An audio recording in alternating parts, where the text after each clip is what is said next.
Cassie Jo Stoddart. So we're gonna fucking kill her and her friends, and we're gonna keep moving on. I heard some news about Kirsten. She's gonna be home alone from 6 to 7. So we might kill her, then drive over to Cassie's thing and scare the shit out of them, then kill them one by fucking one. These are the words of two cold, calculated 16-year-old teenagers planning their murder plot. This video documents the evening in their own words and the tragic outcome. Viewer discretion is advised. In the evening of September 22nd, 2006, 16-year-old Cassie Jo Stoddart arrived at 11372 Whispering Cliff Drive, Pocatello, Idaho, the home of Allison and Frank Contreras, her aunt and uncle. She was there to take care of the dogs and house sit for them while they went away for the weekend. Her boyfriend, Matt Beckham, turned up around 6 p.m. to keep her company for a while. And we're going over to Nixon's house. We're gonna go snoop around over there and try to see if she's home alone or not. And if she's home alone, splat! She did. After snooping around the home of their first victim named Kirsten, they realized she was not there. So they reset their plan and set their sights on Cassie and Matt. Nixon's house. It's clear out there in the pasture. We've already snooped around her house a couple times.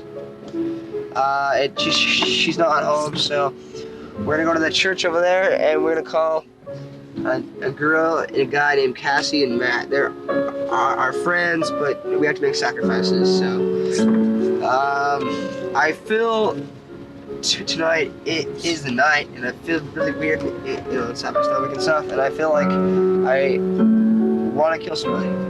Later, school classmates Brian Draper, age 16, and Tori Adamkic, age 16, also arrived at the house, and together they all settled down to watch Kill Bill Volume 2.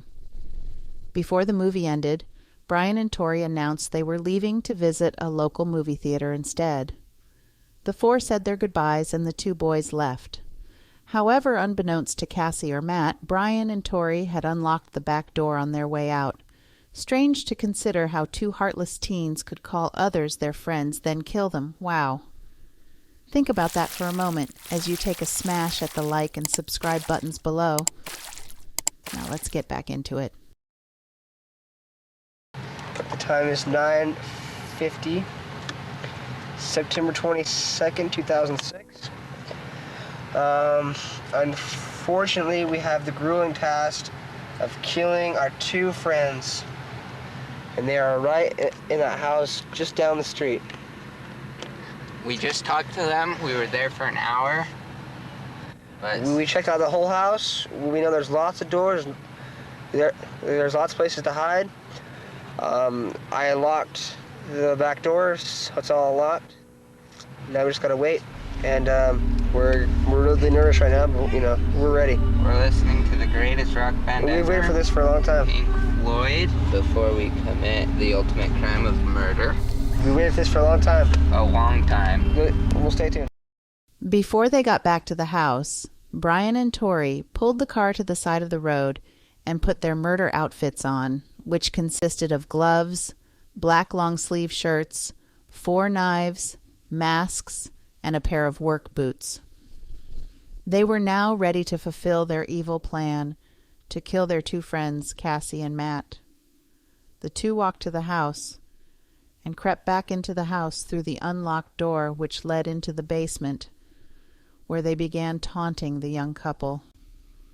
While Cassie and Matt watched TV, Brian and Tori began making loud noises in an attempt to coax their friends down to the basement.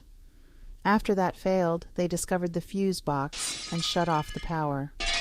With the lights cut off, Cassie began to feel uneasy, which worsened when the family dog was constantly growling at the basement door. Matt called his mom, asking if he could remain at the house with Cassie for the night, so she felt safer.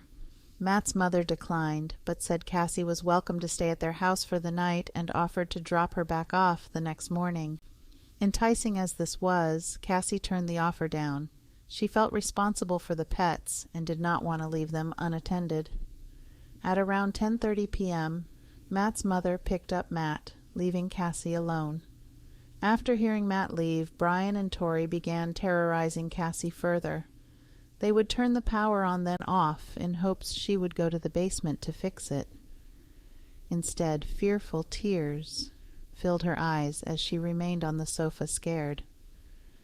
And, in the darkness, she hoped she would fall asleep and everything would be fine in the morning. Sadly, Cassie did not live to see the next morning.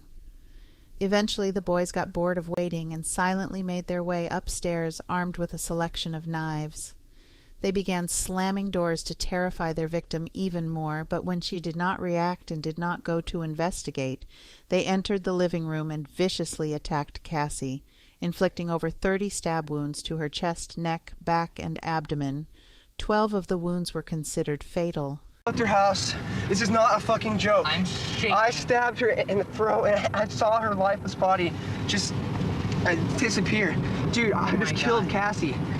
Draper and Adam Schick were horror movie fanatics. They spoke of being inspired by the movie Scream, which revolved around a masked murderer taunting and terrifying students and eventually stabbing them to death. In the movie, the murderer and the victims knew each other and also attended the same school. Cassie's body was found 2 days later when her relatives returned home from their trip. Cassie's cousin, Kelsey Contreras, called 911. Okay, what's going on? Somebody looks dead on my flag. Oh my God, it's my cousin's daughter. I need an ambulance. Let me get you order medical. Stay on the line. Oh God, oh my God, oh my God, oh my God. Everybody hide. There's a girl dead on my floor. Honey, is she breathing? No, she isn't. She's cold. Oh my God. She's cold as cut? She's cold. Okay, do you want to start CPR? Her fingers are blue. Okay, how old is she? She's 16, 17. And her mom just drove up here and she's dead. Okay, hon, we're going to get them coming, okay? Oh my God. Okay. When police and emergency services arrived, they found that Cassie had been dead for some time. She was lying on her back, and she was wearing star-studded yellow pajama pants and a white spaghetti-strap tank top. Her head was turned to one side, and her arms were above her head. Cassie was a bright student, shy but well-liked, and a well-rounded, responsible teen who aspired to one day be an attorney. Police detectives were saddened to see a young, promising life silenced, but they were driven to find the killer and bring justice to Cassie and her family. For all you FBI agents watching this, you weren't quick enough. You weren't quick enough and you weren't smart enough. Police spoke with Matt Beckham, who informed them of the strange occurrences in the house that night and implicated Draper and Adam Schick. 3 days later, Cassie's killers were arrested. Brian and Tori initially maintained they went to the local movie theater and they did not know what happened to Cassie. However, they had no way to prove they went to the theater, and they could not recall the plot of the movie they had supposedly seen.